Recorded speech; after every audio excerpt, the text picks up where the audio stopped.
Accompagné des membres de son bureau, le président de l'Assemblée nationale a fait une tournée de visite ce jeudi 18 février 2021, commencé par le représentant légal de l'église de Réveil du Congo, Mbosso Dia, chuté par le premier vice-président de l'église du Christ au Congo.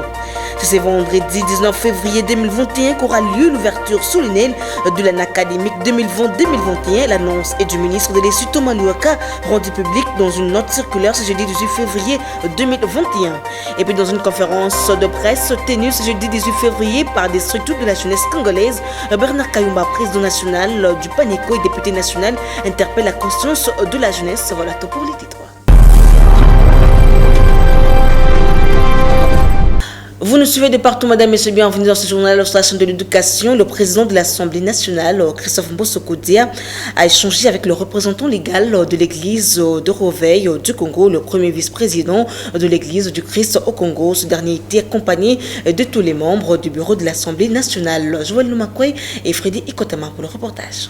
Cette tournée initiée par Mbosso Dia et tout son bureau a commencé chez l'évêque général de Dokamba, représentant légal de l'église de Réveil du Congo. Nous avons un programme dans le cadre de la politique de proximité que nous avions, prôné lors de la campagne électorale.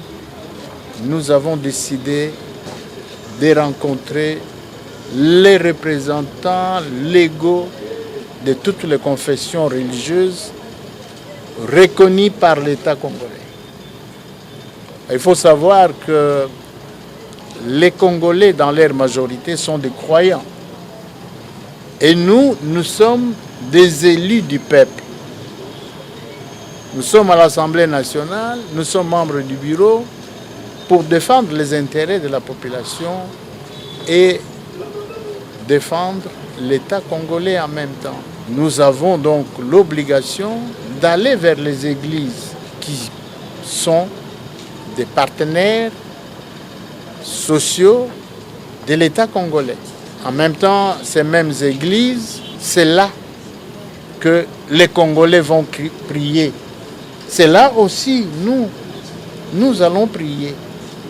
Donc, nous sommes venus rencontrer le représentant légal des églises de Réveil pour l'encourager, pour solliciter sa collaboration, pour solliciter ses prières, pour lui demander de dire à ses fidèles de nous accompagner à travers leurs prières dans ce que l'Assemblée nationale a réalisé comme mission. De son côté, le représentant légal de l'église de Réveil du Congo, Dodo Kamba, s'est dit ému par cette visite, une première depuis l'existence de ce regroupement religieux. C'est une première de voir le président de l'Assemblée ainsi que tout le monde du bureau nous rendre visite. C'est une approche qui pour nous est significative et comme il a su le dire, une politique de proximité à ce qu'au fait nous vivons avec ce peuple.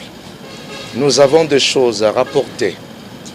Et ce peuple qui a élu, voulais-je dire, en commençant par le président et tous les membres du bureau, alors il est important, à un certain moment, qu'on nous voit pour avoir les nouvelles de ce peuple au quotidien.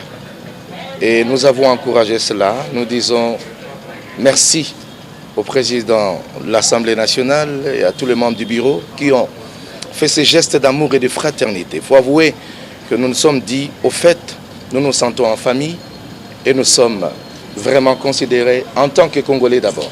Après cette étape, la délégation conduite par Mbosso Dia s'est dirigée au siège de l'église du Christ au Congo. Monseigneur Isidore Nyamouké, premier vice-président de l'ECC, s'est dit très flatté par cette visite. En disant que l'église du Christ au Congo reste disponible pour accompagner l'institution Assemblée nationale dans sa lutte pour le bien-être de nos populations.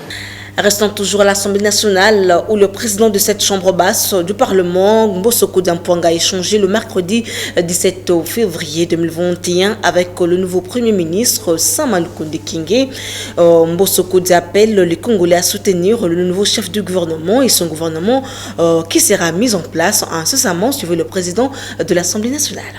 Je suis venu le féliciter pour sa nomination en qualité de Premier ministre. Le chef de l'État lui a témoigné confiance et nous, honorables députés, président de l'Assemblée nationale, mon devoir est celui de venir les saluer, l'encourager, parce que nous attendions cette nomination d'un Premier ministre.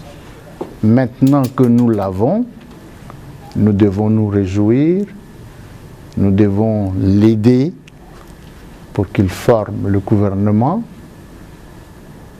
parce que le peuple congolais attend que le gouvernement se mette au travail pour trouver des solutions aux problèmes qui se posent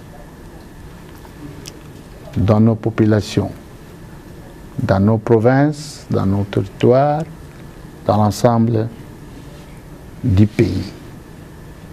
À mon avis, c'est un gouvernement de combat. Nous sortons d'une étape pour entrer dans une nouvelle étape. Cette étape, c'est l'étape du gouvernement d'union sacrée de la nation.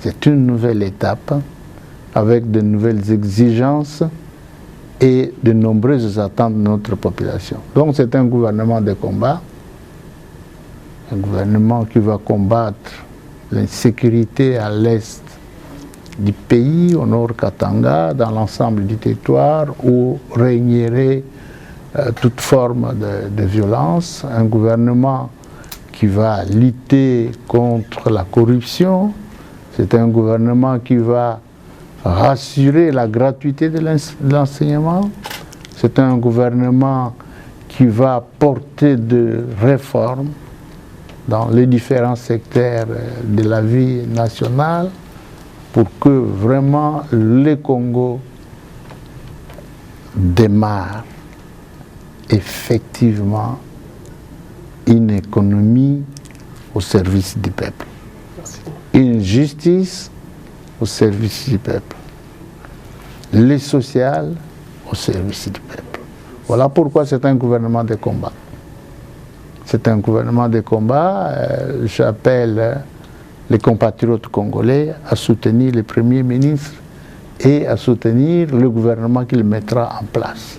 Et à la primature, le gouvernement congolais constate la stabilité, une légère dépréciation de 0,45 au parallèle du franc congolais face au dollar américain. Suivez les comptes rendus de la réunion du comité de conjoncture économique. Il a été, au cours de cette séance, décidé la réouverture des écoles et des universités à partir du 22 février. Toutefois, l'observance des mesures barrières et la mesure de couvre-feu de 21h à 5h du matin sont maintenues. Le lancement le 8 février par le gouvernement des études de faisabilité pour la réalisation du méga-projet de construction de 10 000 km de chemin de fer évalué à 25 milliards de dollars américains. Ces études vont durer entre 6 et 12 mois avant la réalisation du dit projet.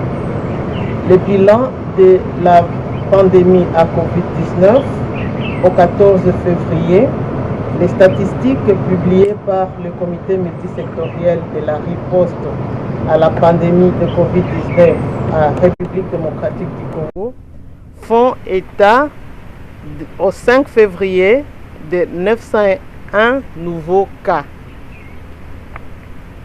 En ce qui concerne l'évolution des principaux indicateurs économiques, il y a eu décélération du rythme de formation des prix intérieurs au cours de la deuxième semaine du mois de février. Le taux d'inflation nationale hebdomadaire situé à 0,082% contre 0,090% la semaine précédente. Et L'inflation de la semaine est consécutive notamment à la hausse des prix des céréales non transformées, des oléagineux, des légumes frais, de viande, des poissons fumés, ainsi que de quelques produits pharmaceutiques. Au mois de janvier 2021, les résultats de l'enquête du baromètre de conjoncture indiquent une consolidation de l'optimisme affiché par les chefs d'entreprise en ce qui concerne l'évolution de la conjoncture économique à court terme. Je l'ai dit dans les titres, le ministre de l'Essuie Thomas Louaka a dans une note circulaire rendue publique ce jeudi 18 février 2021 adressée aux chefs d'établissement supérieur et universitaire le réaménagement plutôt du calendrier académique prévu au mois d'octobre 2020 à juillet 2021 sera exécuté au mois de février à décembre 2021, le précisons dans ses commentaires. Prévu pour le mois d'octobre 2020 à juillet 2021, le calendrier académique en République démocratique du Congo, édition 2020-2021, a été réaménagé au mois de février à décembre 2021 par le ministre de l'Essuie Thomas Louaka dans une note circulaire rendue publique ce jeudi 17 février 2021. En effet, l'ouverture solennelle de l'année académique 2020-2021 est prévue pour ce vendredi 19 février, tandis que le début des cours du premier semestre interviendra le lundi 22 février. Mardi 23 février au jeudi 29 avril, déroulement des enseignements du premier semestre. Samedi 19 juin, fin des examens du premier semestre. Vendredi 9 juillet, début des cours du second semestre. Vendredi 10 décembre, fin de la période de la publication des résultats de la seconde session. Et enfin, mardi 14 décembre, ouverture solennelle de l'année académique 2021-2022. Notons que chaque établissement va adopter ses calendriers à ses propres réalités, d'où toutes les autorités sont invitées à prendre les dispositions nécessaires pour observer, faire observer et respecter le geste barrière ainsi que les mesures d'hygiène telles que dictées par le chef de l'État, Félix Tshisekedi. Et dans le reste de l'actualité, au cours de la conférence de presse bimensuelle tenue le mercredi 17 février 2021 dans ses installations à Kinshasa par le porte-parole de la MONUSCO Mathias Gilman, la représentante du SCR en République démocratique du Congo a imploré les dirigeants africains de se soutenir mutuellement en vue de trouver des solutions idoines en ce qui concerne la situation des réfugiés dans la région. Lise Awa a rappelé que les réfugiés contre-africains vivent en paix en République démocratique du Congo. Je voulais suivre la représentante du HCR en RDC dans ses propos recueillis de Junior Tundele et Olivier Mawila. Les Centrafricains, ils ont commencé à venir ici depuis 2013. Cet afflux que nous avons de 173 000 personnes, c'est depuis 2013-2017 jusqu'à nos jours. Et jusque-là, on n'a pas, il y a des petits conflits, mais ce ne sont pas des conflits de grande envergure pour lesquels on peut dire que demain les Centrafricains vont soi-disant trahir le Congolais. Nous pratiquons aussi une approche où les Centrafricains vivent à côté, ils vivent même intégrés dans la population. Ce qui veut dire que les 70% sont intégrés par la population haute et il n'y a vraiment pas de problème. Il ne faut pas oublier, aujourd'hui il y a à peu près 500 000 Congolais en Ouganda et donc c'est un phénomène à laquelle moi je dirais plutôt que les pays dans la région doivent se composer pour pouvoir trouver des solutions pérennes à la situation des réfugiés, que ce soit le Sud-Soudan, le Centrafrique ou les Congolais dans les pays limitrophes. Rien ne sera comme avant pour le Congo de demain, tel est le thème exploité au cours de la conférence de presse tenue ce jeudi 18 février 2021 dans la commune de la Gombe par des structures de la jeunesse congolaise. Présent à la conférence, le député national Bernard Kayumba, le président national du PANECO, interpelle la conscience de la jeunesse dans ses propos recueillis par Souleymane Kalunga et Dani Meka. C'est un sentiment de joie, de satisfaction parce qu'aujourd'hui on a vu les leaders des jeunes en République démocratique du Congo se mettre ensemble. Et en tant que jeunes, nous avons toujours milité pour l'unité parce que dans l'union, il y a un développement et un avenir radieux pour tout le monde et la jeunesse congolaise. Je suis parmi les précurseurs du renouvellement et du rajeunissement de la classe politique dans notre pays. Et aujourd'hui, nous sommes très contents parce que nous avons quand même un jeune Premier ministre. Il appartient au chef de l'État, au nouveau Premier ministre, de penser à cette jeunesse-là qui va accompagner sa vision, qui va accompagner ses actions sur le terrain. Parce que nous ne voulons pas des ministres qui vont venir faire de l'ombrage au chef de l'État. Nous ne voulons pas des ministres qui vont venir mettre des coques en jambes ou mettre le bâton dans les roues pour le bon fonctionnement des institutions de l'État. Le Congo appartient à tout le monde et tout le monde a droit pour le partage du pouvoir. Je suis président d'un parti politique pour mission la conquête du pouvoir. Et donc, la vision des partis politiques, la vision des associations semble être différente. C'est pourquoi je lance encore une fois un message à toute la jeunesse congolaise. Vous pouvez bien appartenir dans une association, mais n'oubliez pas l'appartenance dans un parti politique parce que c'est là que se conquiert le pouvoir. Et lorsque vous voulez être candidat, député provincial, député national, c'est dans un parti politique. Et donc, c'est un message de conscientisation pour que la jeunesse congolaise reste unie derrière les objectifs du développement de notre pays. On ne cesse d'en parler, la nomination du Premier ministre pour Dr Lambé Lambert Kovan, cadre et communicateur du recrutement politique RDC-HR au sénateur professeur Bahati Lukwebo, a salué le choix du chef de l'État Félix-Antoine Tshisekedi Tshilombo et le micro de Charles Delinteka. C'est un motif de satisfaction, d'autant plus que le président de la République, chef de l'État, Félix-Antoine Tshisekedi Tshilombo, a écouté la voix de la raison, c'est-à-dire que la majorité de Congolais voulait à ce que le chef de l'État fasse un choix sur un jeune pour, n'est-ce pas, répondre d'abord aux critères de renouvellement de la classe politique. Et donc, nous avons reçu, moi personnellement, j'ai reçu avec joie la nomination de Sam Lukonde au poste du Premier ministre, donc le chef du gouvernement, lui qui va certainement composer la prochaine équipe gouvernementale. Moi, je pense que les présidents nationaux statutaires de l'AFDC, le professeur sénateur Bahati Lukwebo a dit lui-même que les choix du chef de l'État sont indiscutables. C'est le chef de l'État qui décide de qui il nomme Premier ministre. Et parce que l'ordonnance est signée au nom du président de la République. Et l'autorité morale de l'AFDC a précisé que aujourd'hui, l'essentiel, c'est de travailler pour le peuple congolais, peu importe là où on sera. Il a même dit, l'important, il n'a pas d'ambition pour être président de la République, pour être candidat président de la République, mais ce n'est pas seulement à être chef de l'État, être Premier ministre qu'on peut servir.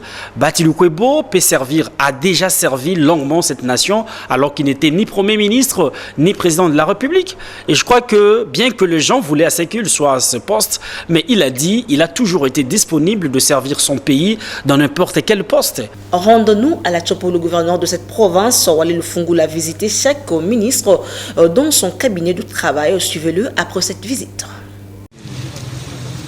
D'abord, j'ai trouvé qu'il était important de passer personnellement voir dans quelles conditions les membres du gouvernement travaillent. Je suis passé, j'ai moi-même vu et je trouve que premièrement, le premier constat c'est que tout le monde est en place. Donc tous ont déjà pris leurs fonctions et ils sont à pied d'œuvre. Le deuxième constat, c'est quelques petits problèmes qui se posent dans certains ministères. À titre, par exemple, il n'y a pas de mobilier suffisant, il n'y a pas assez de matériel informatique, il n'y a pas de matériel de bureau non plus. Bon, les conditions de travail aussi, les bâtiments qui ont beaucoup vieilli. Je pense que tout cela a été noté et nous allons nous employer pour essayer de trouver des solutions à tous ces problèmes dans le meilleur délai afin que les membres du gouvernement travaillent dans les conditions idéales. Est-ce que pour leur fonctionnement, certainement qu'il y a des défis à relever? Comment les moyens sont-ils disponibles? Pour les moyens, on les cherche. C'est l'homme qui cherche les moyens, qui crée les moyens. Nous allons nous employer, comme je disais tantôt, pour trouver les moyens nécessaires, mettre les membres du gouvernement dans les conditions les meilleures pour un travail optimal. À présent en sécurité, 9 éléments du groupe armé Codeco ont été neutralisés par les forces armées de la République démocratique du Congo en Ituri suivi. Contre le groupe armé Codeco ALC à l'est de la ville de Bunia, Codeco Bon Temple à l'ouest et FPIC dans le sud-ouest. L'objectif est d'écarter et détruire la menace dans le périphérique de la ville de Bunia. Du 16 au 17 février, dans la partie est de la ville, les forces armées ont attaqué et conquis le nouveau bastion du groupe armé Codeco situé à 25 km, notamment les localités Malabo, du clan Anou, de Kwabu et Ndungwe dans le groupement Djili et Peni du secteur Walendu Tati en territoire de Djougou. Le bilan de ces opérations se présente comme suit. 9 éléments de groupe armé Codeco Bar ALC neutralisés. 2 armes de type AK-47 et plusieurs munitions de guerre récupérées par votre armée. À l'heure actuelle, les forces armées poursuivent les opérations vers la localité Kelo et Kodia au sud de Logo. Dans la partie sud de la ville de Bunia, les forces loyalistes ont conquis les localités Songolo, Androzo, Medou, Gangou, zone d'influence de la milice FPIC et quelques éléments réfractaires du processus d'EDR de la FRPI. Par ailleurs, ce matin, lors de patrouilles de combat dans la partie est de la ville de Bunia, nos hommes ont découvert 2 positions défensives de la milice FRPI à Songolo et à Medou, qui sont le renfort de la milice FPIC dans sa zone d'influence pendant que les leaders de la FRPI niaient cela. À présent, société, perturbation dans la desserte en eau potable dans quelques coins de la ville-province de Kinshasa depuis plusieurs jours. Et quant à ce, nos reporters étaient sur terrain pour le constat. Reportage Janelle Pezo et Diane Minga. Cela fait un large temps que la pénurie d'eau guette certaines communes de la capitale, notamment Bumbu, Ngiringiri, Selembao ainsi que Bandalungwa. À la place de l'eau de la régie des eaux, c'est plutôt un système de tuyaux en plastique en provenance d'un puits de forage qui donne l'eau, explique la population.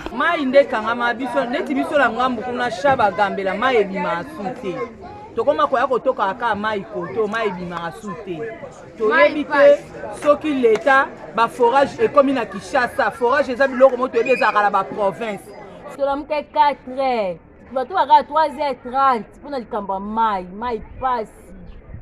pasi toyoki ko totoka po ipare ke ezokangama nango esusu Teko luka mai abanda 4 toyaki tisiko mai pasi biso tobeti wata ba 2 mai ba bisote tozo nyoka mama ya forage kaka donc mala bakomoleka ba diarrhée libum ko soir donc bazo selebso mai en tout cas plein likamba mai openza l'état zo mesure po mai peneza pas tana tinga za boy na yo mema bidon na yo kotoka mai ngaza mutu mako kotoka mai te eza pas likamba plein zo mesure penza eza mabe en tout cas ezali pas mingi pe mawa pona komona ndenge mikolo mai komi pas makasi boy bientôt rentrée scolaire bana bakozonga classe ndenge nini baba ndokele lukaka mai po bazonga classe bakende classe to basala ndenge nini chance kuti ke ba forage yango se bimi malgré que batu baza pene bele so komana batebele ndeti ngana sala musala malewa na ngandeti oyo boy na lamba malewa mais mikolo ikomi kaka fina tinda batu na pesi bango mbongo bake batoki ma forage et puis batu pe base bele po ba ya donc tant ko lamba ko tubilo ko mona ezate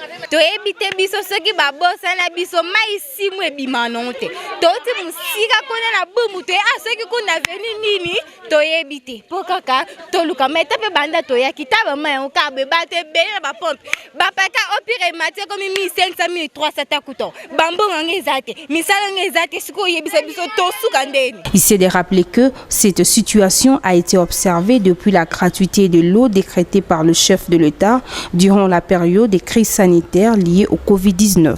Et pour clore ce journal, dans la commune de Kintambo, l'avenue Oya, dans son croisement avec Komoriko, se trouve dans un état de délabrement.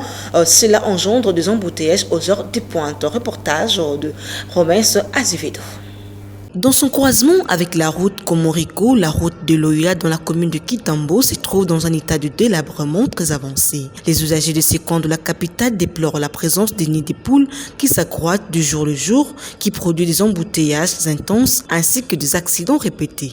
Pour ce faire, la population de cet axe routier lance un cri d'alarme et demande l'implication du gouvernement. okomona mutazona mwa vitesse mwa boye peut-être molili azomona bien te aoya boye tout se retrouver na kati ya libulu ntango abima boye omona babina ndenge bien tale yango ezoprovoke mpe baaccident ebele donc ezoportele biso mabe makasi bambouteillage terrible parce que ntango ozoya wana okoluka okita vite mosu akoluka akanga nanu vitesse po akota boye moto ekati ye akoluka ndotindika na libulu do bacomplication ebele ezocreye bambouteillage ezocreye baaccident donc tout ça Avec les fortes pluies qui s'abattent en cette saison pluviale, il est demandé aux autorités de ce secteur de réhabiliter cette route afin de rendre facile la circulation des véhicules. Vous avez compris que ce journal a touché à sa fin. Voici le rappel de principaux titres. Accompagné des membres de son bureau, le président de l'Assemblée nationale a fait une tournée de visite ce jeudi 18 février 2021, commencé par le représentant légal de l'église de Réveil du Congo, Mbosoko Dia, chuté par le premier vice-président de l'église de Christ au Congo. C'est ce vendredi 19 février 2021 qu'aura lieu l'ouverture solennelle de l'année académique 2020-2021. L'annonce est du ministre de l'Issu Thomas Louaka, rendu public dans une note circulaire ce jeudi 18 février.